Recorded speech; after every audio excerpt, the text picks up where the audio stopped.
Alright, in today's video, we will finally be ranking the Elden Ring Night Reign bosses. You know, it's about time somebody gave these bosses their much needed criticism.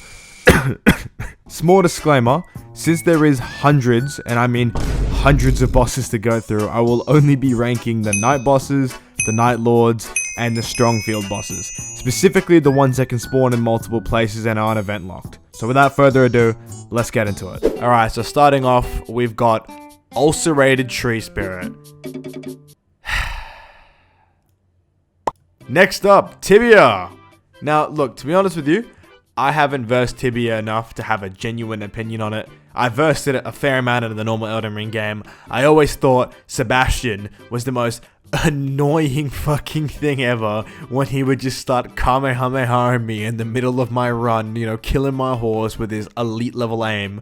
But in Night Reign, he's not really so bad, you know, like, he's not anything special, but he's definitely not unenjoyable, so I want to put him in D. And D for decent. Next we got Bell Bearing. Specifically, Night Lord Bell Bearing. You know, as the list goes on, you might find some other variants of Bell Bearing. So, to do justice for the other Bell Bearings in this list, I think Night Lord Bell Bearing deserves a C. You know, also considering Night Lord Bell Bearing is basically the same as like Field Boss Bell Bearing. I think C fits where it needs to be, considering later on we've got the stronger ones. Next up, Centipede Demon. To be honest with you, I don't really enjoy Centipede Demon. It just pisses me off.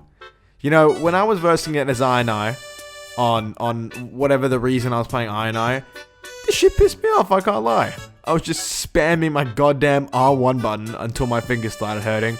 You know, for that reason, you know, I was gonna put him in E, but out of respect for my Dark Souls people, I'm gonna put him in D for decent. Next up, we got the Demi Squad. Look, personally, I enjoy Night Lord Demis more than I enjoy Field Boss Demis.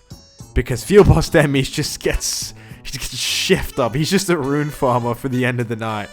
So out of respect, I think Demis also belong in the D for decent. Or at least Night Lord version of Demis. Then we got Smelter Demon. I mean, look, Smelter Demon is one of those guys that I just religiously bully every time I verse him, to the point where I just feel it's unfair. I just feel so bad for him. He just reminds me of like an Inferno Dragon and a P.E.K.K.A combined. He's just a little Inferno P.E.K.K.A trying to make his ends meet in the Night Lord universe. You know, bro's trying to be a Bell Bearing, but he just falls flat every time. I'm putting him in a C tier. I love him. I love him. Next we got the Knights Cavalry duo, and to be honest with you, if I was to pick any of the Night Lords that I hated the most out of all of them that are on horses, he would definitely be first. You know, you'd think the Tree Sentinel, the Draconic Tree Sentinel trio would be worse, but it's not. This guy just resummons his goddamn horse back in, and he just gets on his horse and he just sprints. He's by no means a hard boss, but he just pisses me the fuck off. E tier. Next we got Duke the Spider. You know, I don't really like getting spider cum all over me when I'm versing it, and I don't like being slow. But as a boss, I can't lie, that's just low-key dope. B tier. Alright, now we've got Godric the Grafted, man. He's the most forgettable Elden Ring boss for me. The only thing I remember about that fight is bullying the little guy who was stomping on his head after that goddamn merchant. That's the only thing I remember about that fight. And him also just screaming and ripping his arm off. You know, he doesn't really get much better when in Night Reign. I mean, it's hard to say it's more enjoyable, because it really wasn't. but no hate on my boy, you know, like Smelter Demon, he tries to make his own, except he just looks really stupid. D tier.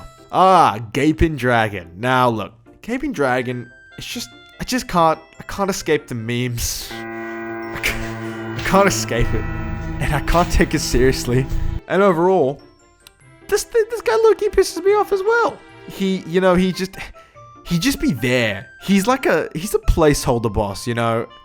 And for that reason, I think he belongs in C tier. He's hard enough where it's enjoyable, but he's not hard enough to where it's like I'm raging, and also not like getting like the thrill of some of these other guys. Alright, next up we've got fucking Neil. Oh, it's fucking... Fucking Neil. Look, you know, Neil in Elden Ring Night Reign is significantly more enjoyable than Neil, specifically Frost Neil, in Elden Ring. And for that reason, I gotta give my boy a C. You know, no, you get back down there, Neil. You know, just because you're a fucking battle commander doesn't mean that you're getting in B tier, right? You belong in C. Royal Revenant. Now, Royal Revenant normally would be a bit lower because it's low-key boring. But the fact that I can get on Revenant and just spam heal and fucking bully the shit out of this boss, to me, makes this boss a B tier. Only because of that factor.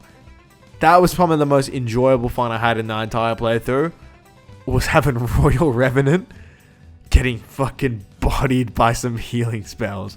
Then we got Gargoyle. Like, personally, I never really liked the Gargoyle, except that one Gargoyle outside of the Caelid Beast Sanctorium, whatever it was. You know, that guy was aura farming. That's probably the only, I think it was Black something Kindred. That's probably the only one of these guys I genuinely thought was dope. The Gargoyles low-key pissed me off. But you know, as a boss, it is low-key pretty cool. And in Night Reign, I don't have hatred for it, but it's not my most enjoyable boss. You know, I'm trying not to put everybody in one section, but he's definitely a D tier. Wormface. Look, to be honest with you, these guys low-key bully me in Elden Ring. Not enough to where, like, I would lower his ranking out of spite, but enough to where I'd be like, alright, yeah, you calm down, buddy. In Night Reign, when I first fought him, I hated him because I didn't realize you could pick stuff up off the ground. But you know, it's a pretty enjoyable boss. I mean, look, he's not by any means hard. And look, I don't know why he tries to grab you 5 fucking times. He'd be scaring me with that shit. But he's kind of cool. It kind of reminds me of that one episode of Rick and Morty with the alien sex toy. That's kind of what Wormface reminds me of. You know, not that it affects the ranking or anything, but yeah, he just might yeah. Falling Star Draconic Tree Sentinel. I can't lie, I fucking hate Draconic Tree Sentinel. You know, Tree Sentinel to me is probably gonna be top 5 Elden Ring bosses, just by the fact that he's the first boss you fight and he just bullies the fuck out of you. But Draconic Tree Sentinel, on the other hand, is just like the angry brother. He's just like the annoying version of the Tree Sentinel. He's like the million time more deadly version. And he's just double the amount of annoying. But as a boss, he's low-key hard, I can't lie, you know. Fighting him in Night Reign is nowhere near as bad as it is in Elden Ring. And it's way more enjoyable as a fight, to be honest with you. And also, he is just kind of dope. So, for that reason, I'm going to give Draconic Tree Sentinel a C. You know, I'm very harsh in my ranking, so you could say, you know, it's going to take a lot to get into this S and A tiers. But, you know, we're getting there. Now we got Morgott. Morgott. In the start of the game, getting bullied by Morgott, you know, he also randomly spawns in as an event. And on top of that, he also is a Night Lord. And, you know, I can't hate on Morgott. You know, he deserves his place in the top 5 of Elden Ring. You know, he made enough of a splash, I feel like, where you gotta put some respect on his name. I don't remember if he had the blood blade moves in normal Elden Ring. I'm sure he did. But, you know, as a boss, he's low-key dope. And also, his weapon is cool as fuck. So for that reason, Fell Omen is top of B tier. You know, he's going in front of Dookie. Yeah, I don't know why Dookie was in front of Royal Revenant, but it doesn't matter. So Fell Omen's on the top. Alright, now, Golden, Hippo, and Crucible and Hippo. You know, these two on their own are great rune farming bosses. This shit gave me so much unnecessary grief the first time I fought it. But at the same time, like, it's not a boss I hate, because I've versed both of them frequently, depending on the run I'm doing. And because of that reason, you know, I can't give them a low ranking, because I never hated them any more than I did the first time I fought them. Maybe the second time. But then after that, it was just chill. As a boss concept, you know, it's just basic, but it's still nice, you know. So for that reason, I'm putting it in decent. Nox Dragonskin Soldier. Alright. Nox Dragonskin Soldier. He deserves his props, you know. In normal Elden Ring, I feel like I didn't appreciate him as much because he was kind of like a placeholder boss, you know, one of the ones you put in front of an item or an unlockable area. But in this game, he's a good boss to fight. I think his second phase is dope, and he's low-key a cool concept. And also, he was kind of aura farming outside of the Rani quest lines. You know, for that reason, I think I'm going to give him a B tier. You know, overall, enjoyable boss. Never upset fighting him. And his second phase with the frozen lightning is low-key dope. Now we're on to Dancer. Look, I can't lie. I haven't played Dark Souls. And I know someone's probably going to get upset that I haven't played Dark Souls. But you know, Dancer's great. Dancer is a great boss. I enjoy Dancer very much. You know, I only got chefed up by Dancer one time.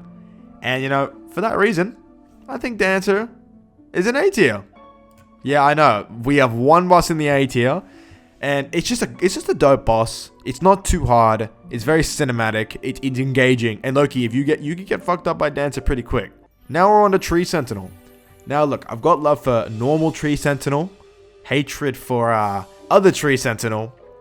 But I mean, in Night Reign, Tree Sentinel isn't that special. It's like one of those bosses you just rune farm, and then when you verse it as a Night Lord, he's not too hard, but he's not that much more enjoyable. Look, out of love for him, I think I'm gonna put him in the B tier behind Royal Revy, but I wouldn't say he's anything more special than normal. Next up, we got the Nameless King. Now, I feel like everyone knows where I'm gonna put this. Again, I haven't played Dark Souls, so I don't know how much better the fight, or how much harder, or how much whatever it is in Dark Souls. I've heard that it's a lot harder and a lot better. But in this game, I low-key had one of the most fun playing the Nameless King fight for the first time. And, you know, because of that, I low-key think he deserves the S tier. You know, he's the first S tier of the day. I haven't had a single bad time versing him. And every time, I'm glazing him. And, you know, everybody does it. But also on top of the fact that he's a double-faced boss as a Night Lord, it just makes it feel like he was supposed to be the Night Lord. But for the sake of, you know, doing something new, they didn't do it. And, you know, I think he honestly fits being the guy you could verse right before the final boss. And, you know, I think he just deserves his props. Next up, we got the Ancient Dragon. I really don't like the Ancient Dragon. I absolutely despise the Ancient Dragon. I have nothing positive to say about the Ancient Dragon. You know what? Out of pure spite, I'm moving the Ulcerated Tree Spirit up to E, and I'm leaving the Ancient Dragon down here because he fucking sucks. You know, if I had to pick between Falling Star Beast and Ancient Dragon, I'm picking Falling Star Beast every fucking day of the week. This guy can suck a dick. Now we got the Godskin Duo. I'm a fan of the Godskin Duo. They gave me so much unnecessary grief on my like 4th run. Like, it was just really random. Me and my homie, we was versing them, and they just shitted on us for absolutely zero reason. And then in Night Reign, not really. They didn't really shit on us. But you know, I think I got my achievement. The old Gale of the Godskin Duo. And you know, they're low-key fun to fight. Also, I hit the most diabolical wilder ult on the fat one the other day. And again, it is a good duo. You know, I gotta give them their props, you know, credit where credit's due. I gotta put them in the A tier. You know, again, it's one of those bosses where I only enjoy fighting them. And I've had my funny moments. Next up, we've got Deathrite Bird. Look, I'm not gonna lie. The only enjoyable Deathrite Bird is probably going to be the Tibia summoned Deathrite Bird. But as a Night Lord, it's okay. Like, I mean, honestly, I don't really like the Deathrite Bird. It kind of just pisses me off, to be honest. But it's also not a bad boss. Like, I'm not going to hate on it. Alright, I don't really have anything to say about it. Just D tier. Next up, we got Tilted Bell-Bearing Hunter. For anybody who doesn't know, we refer to the main castle as Tilted Towers. Don't ask why. But we call it Tilted Bell-Bearing. And, you know, we fought him before, and we beat him with no issue. But after the memes started coming out, bro just became, like, buffed. I swear they, like, secretly buffed him in private without any of us knowing. Because bro literally just be shitting on us. I can't lie. To be honest, I absolutely hate fighting Tilted Bell-Bearing with a passion.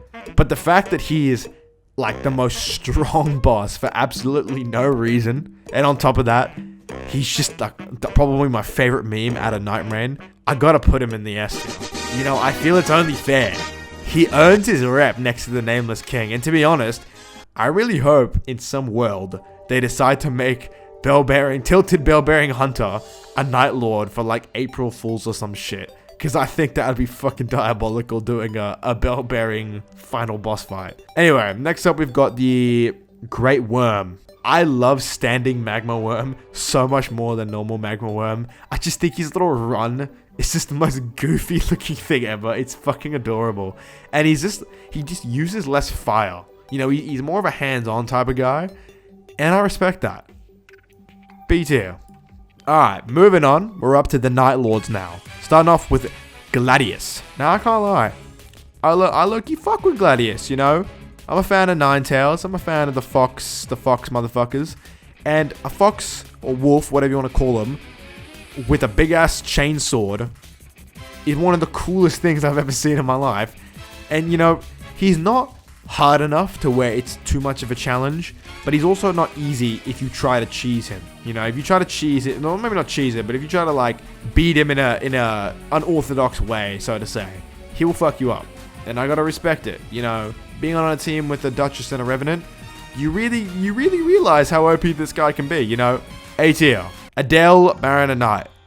Now look, I fucking hate Gaping Jaw. I hate him. I hate him.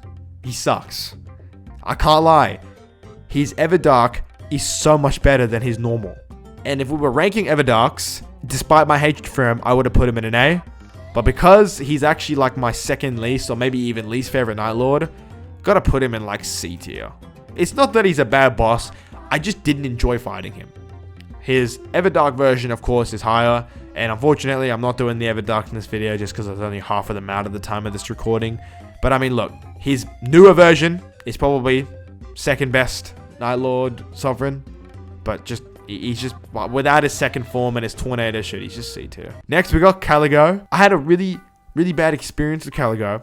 You know, I died because there was a bug with Wandering Graces, and to this day I still cry about it, even though I beat him like 6 times. As a boss, he's dope. He's probably one of my favorite dragons in the series. I reckon he's behind Bale. I reckon he's second. Maybe Placidus X third. You know, I gotta give him an A. Like, I don't want to count Nameless Dragon as a dragon, so that's why he's not third. But, you know, he's there. He's second. Then we got Sentient Pest. I don't really like Sentient Pest, but I also don't hate Sentient Pest. I don't really have anything to say about Sentient Pest, but I feel like it's disrespectful if I put it under Adele after the tangent I just went on. So, easy C tier. Alright, next up we've got my boy Dark Drift Knight. Bro, the amount of aura this guy has, it's unprecedented. You know, he is probably top 3 for me, favorite Night Lords. He's just a dope boss. I think that, you know, he's just the way he's structured, the way his Everdark was structured, his design, and overall just the fight itself. It's just always fun to play. And, you know, I don't think he's a perfect boss, but I reckon he's almost there. He's the top of A tier for me. Next up, we got the Night Lord, the Night Aspect. The amount of fun I had in that fight, that first time, is probably, again, one of my highlights. You know, I really emphasized on it in the last video. And, you know, just as a boss, he's low-key dope. You know, his universe-cutting move when he swaps into another Night Lord's abilities is one of the coolest things I've ever seen. His design, his lore with Wilder, you know, the way he's formatted, everything about him is just dope. Like, there's nothing negative I can say about this boss, except the fact that you have to fight him 8 times on 8 characters. And doing that shit on Duchess and Recluse made me want to crash out. I can't lie. I actually had more difficulty on Duchess than I did with everybody else. So for that reason, I'm going to put him in the S tier. I got to do it. He's an S tier worthy boss. I wouldn't say he's higher than the Bell-bearing or Nameless King, but he's definitely S tier. Next up, we've got Libra. Alright, now look. Libra, I reckon, is my favorite Night Lord. The way what he's based off, his design, the music choices, the deal system, everything about him is fucking awesome. I'm so excited for his Sovereign. I'm like quaking in my boots here, waiting for Thursday or Friday to come around, whatever fucking day it is. I'm waiting for him to show up, because he's just that cool of a boss. You know, there's nothing negative I can say about Libra. The only thing about Libra is I thought his horns were like his eyes. I thought he was some like alien bug thing. He in fact is not. He's a fucking goat. Yeah, he is the goat. And for that reason, He's top of S tier, above the Nameless King. Yeah, move down, you shitter. Like, Libra, best boss in Night Reign. He feels like he has the most love, and the fact you can find him in the middle of the fucking open, deal with him, knock him down, get talisman, you know, do a bunch of stuff with him. He deserves his spot up here. Next, we got Maris, little old Augur. Augur is just like the Elden Beast, but more annoying to fight. Augur as a boss is cool. Fighting Augur is not fun. Like, I can't lie. I just don't enjoy versing Augur. Not even because I dislike playing Eye, but it's just bow spam. It's bow spam, nuke, death. Kind of easy. And his Sovereign wasn't much better. His Sovereign looked cool, but he just wasn't better. And you know, I feel like it has so much potential. That potential just isn't there at the moment. And for that reason, I'm gonna have to put him in E tier. I know. It feels disrespectful to all my Augur lovers out there. You know, he's just a little old jellyfish alien looking thing. But he's just not that fun of a boss. And I'm not going to sit here and lie and act like he's better than he is. Next up, we've got Black Blade Kindred. Like I said before, Buddy the aura farming. And I can't hate on him. Again, he's not that much different to Gargoyle. So it's not like he's foundationally better or anything. But he's also just the more enjoyable one out of the two, in my opinion. And we're now actually up to all the strong field bosses. So these are bosses that can spawn at the top of Tilted or top of the castle. Can also spawn as the greater foes. So everything below is all the greater foes. I gotta put this guy, you know, above my other boy. I don't even know where I put him. I want to put him in C tier. Then we got Deathrite Bird. Look, I already said I made my peace with Deathrite Bird. Field boss Deathrite Bird is just shit. He's shit. I skip him every time. E tier. Draconic Tree Sentinel. Draconic Tree Sentinel field boss is a nightmare to deal with. His lightning aim is like infinite. And he just fucking one-shots you. He's low-key funny, but he's not fun to fight. Again, design is the exact same. You know, I feel like I can't pick a favorite here. I can't act like he's worse or better than he is. I think he just deserves to be placed where his counterpart is. I gotta put him in C tier. Alright, Erdtree Avatar. I don't have anything negative to say about the Avatar. Because he's pretty fun to bully, especially when you got the fire weapons. You know, like in Elden Ring, I liked his concept. I liked how he protected all of the flasks and the tiers. You know, in this game, he didn't lose any charm for me. Although, yeah, he's nothing special. He's kind of like one of those bosses that you just grow to love just because he exists. You know what I mean? Like, he's nothing special, but you don't complain when you fight him. And, you know, I don't want to put everybody in C tier, but I reckon he's up there. He's up there in the C tier. Next up, we got the Flying Dragon. You know, I really don't like dragon. But if there was a dragon that was better than Ancient Dragon, but worse than the other dragons, it would be this dragon. And, you know, again, I don't really have anything negative to say about him. He isn't anything astronomical, but also he isn't bad. I can't put him higher than Smelter or Bell Bearing, so I'm gonna put him in C. I'm gonna put him over the Gaping Dragon, because, you know, that's not a real dragon. Let's be real. Next up, we've got the Magma Worm. Again, he is worse than the Standing Magma Worm, because Standing Magma Worm is cool. Great Worm is awesome. Magma Worm is bad. I had PTSD fighting him for the Moonveil Katana. I had PTSD fighting him for the Crater upgrade, and I absolutely hate fighting him on the top of the Tilted Castle. And he's a shit boss. D tier. Normal Tree Sentinel, field boss Tree Sentinel. He is just kind of the same thing, no matter what you fight. So I'm just gonna put him in B tier again. You know, there's nothing new to add on him. Next up, Ulcerated. Ulcerated again. I don't really like Ulcerated. Field boss Ulcerated is better. He's not astronomically better though. So he's staying in the E tier. Next up, we've got Top of Tilted Bell Bearing. To be honest with you, Top Tilted Bell Bearing is probably the same as Field Boss Bell Bearing and Night 1 or Night 2 Bell Bearing. Like, I don't think there's that much of it. I think they're all the same Bell Bearing, except that goddamn Tilted one. It's just annoying to fight him in such a small space. I think that's honestly what makes first Bell Bearing so much harder than bottom, because he's just hidden down there. Whereas Field Boss Bell Bearing is a lot more bearable. This guy is kind of like if you were to put Field Boss Bell Bearing in a smaller place, but not as small as the other place. So he's kind of like an in-between of the two difficulties. So that, like, the thing is, the reason I didn't put my boy a little bit higher was because I feel like this guy fits in B tier. Because I feel like him being at the top of the castle is just so fitting You know, Bellbearing's comeback has got to be studied. You know, he's absolutely so easy in the normal game, but in Night Reign, he's just a fucking god. And just because normal Night Bellbearing just isn't that hard, but he is a lot harder, I'm going to put him in the B tier and leave him down there, because I think that's fair. Finishing off on the list, we've got Ancestral Spirit. My boy Xerneas, he's a dope boss.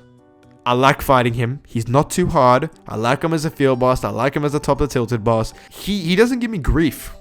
I also like this concept in Elden Ring 2. Honestly, he's up there for me. And look, I could go on a tangent about how cool he is, but I mean, a dead spirit deer who drops some like spirit laughter that demolishes your fucking health, especially when you're in the storm. What better than that? You know what I mean? And for that reason, I'm putting him in the A tier. Alright, so this is what we've ended up with for our list. You know, I think this is a very solid list. You know, I don't know if there's anybody on here I would move. You know, actually, you know what? I'm putting my boy Smelter. I'm putting him in the B tier. I'm taking back what I said. I think he deserves his spot as a B tier boss. You know, I'm having a look at his competition, and it feels right to have him up there, and especially because Bellbearing is just getting glazed in this entire video. I think it's only fair to have my boy on his come up, sitting in the higher tiers. You know, B for brilliant. You know, A would be for average, but we're not doing that. So we're just gonna do awesome. But I mean, look, that's gonna do it for today's video. Let me know your guys' personal ranking down below. No, let me know if any of these are not valid or if any of these should be changed. To be honest with you, if any of you disagree about Ancient Dragon and Fallen Star Beast, you should just never come back. But yeah, I'm curious to see what your guys' opinions on all of these bosses are. If you agree with the list, if you don't, let me know. At the end of the day, it is just my opinion, so don't take it too seriously. As always, thank you all so much for watching, and I'll see you in the next one.